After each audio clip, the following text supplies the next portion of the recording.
Most people today see acorns as nothing more than yard litter, something to rake up, toss away, and forget. But if you stood in the shoes of a medieval peasant staring down famine, that same acorn wasn't wasted, was hope.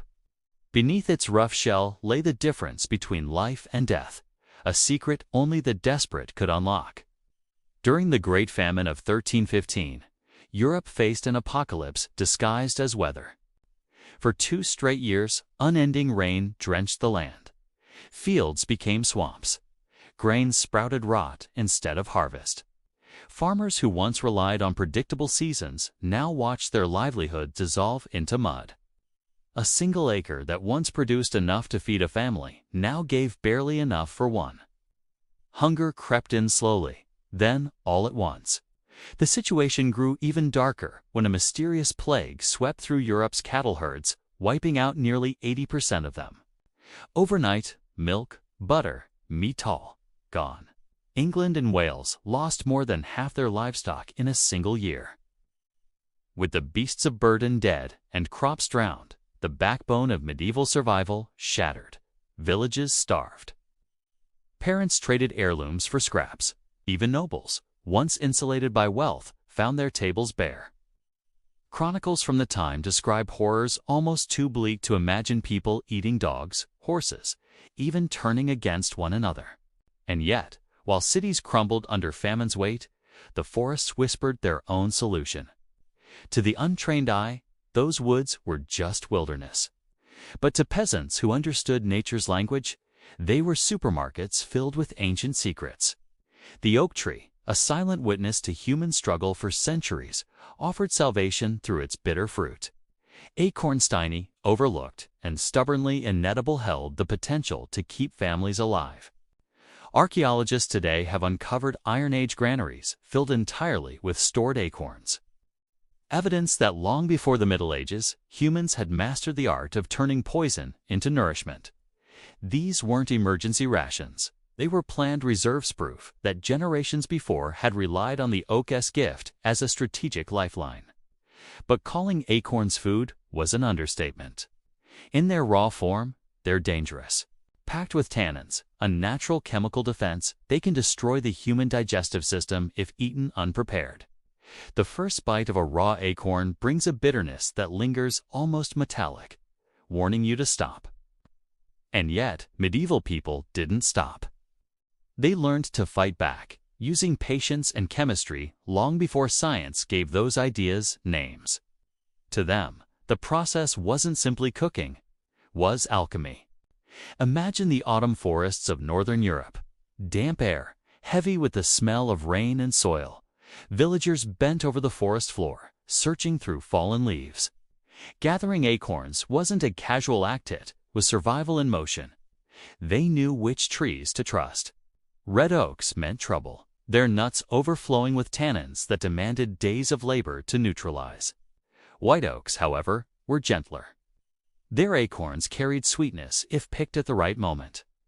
A trained eye could spot the difference instantly: the smooth bark, the lighter hue of the cap, the way sunlight played across the leaves. These details meant everything. Pick the wrong acorn, and you might be eating poison by nightfall. But even choosing wasn't enough. Centuries of experience taught them rules, strict, almost ritualistic methods passed from elder to child. Acorns with caps still attached. Too young, cracked shells. Mold already inside. Tiny round holes. The telltale sign of a weevil that had devoured the heart of the nut, leaving behind only an empty husk. The villagers moved through the woods with focus, sifting through piles, separating the good from the doomed. It was work done in silence, except for the rhythmic sound of baskets filling. The harvest wasn't a peaceful pastime, it was a race. Squirrels, deer, and wild boar were after the same treasure. Every lost hour meant fewer chances to survive winter. When they returned to their huts, the next step began: a simple test that revealed centuries of intuition. The float test. The peasants filled a pot with water and poured their gathered acorns inside. The good ones, dense and full, sank immediately. The bad, hollow or infested, floated and were cast aside. It was quick, almost elegant nature's own lie detector. From there, the drying began.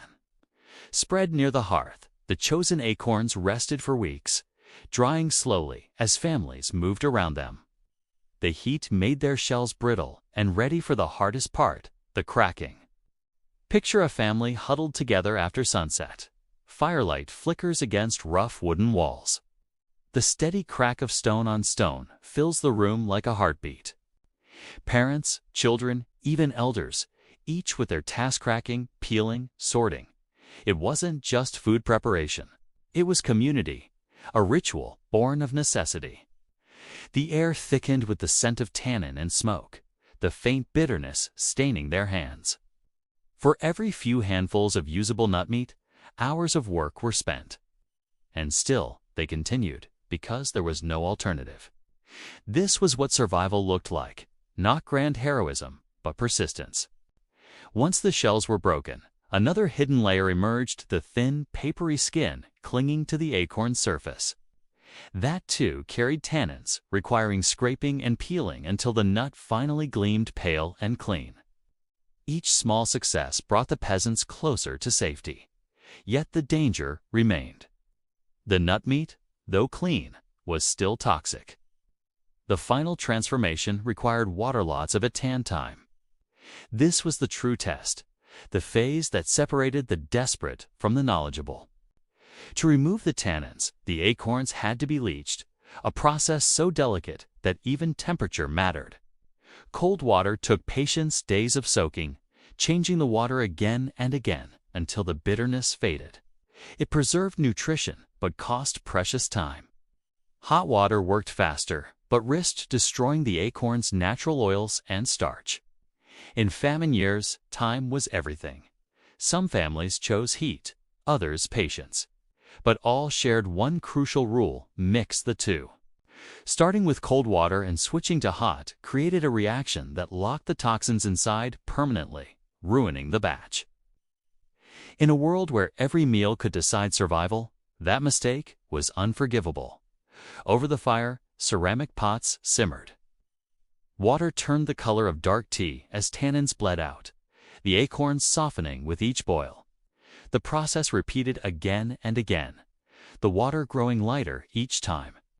Every batch was a gamble boiled too long, and the flavor vanished. Not long enough, and sickness followed. The villagers watched closely, tasting tiny fragments after each round. When the bitterness finally disappeared, replaced by a faint, nutty sweetness, the transformation was complete. A toxic seed had become food. This was more than cooking. It was resilience in its purest form.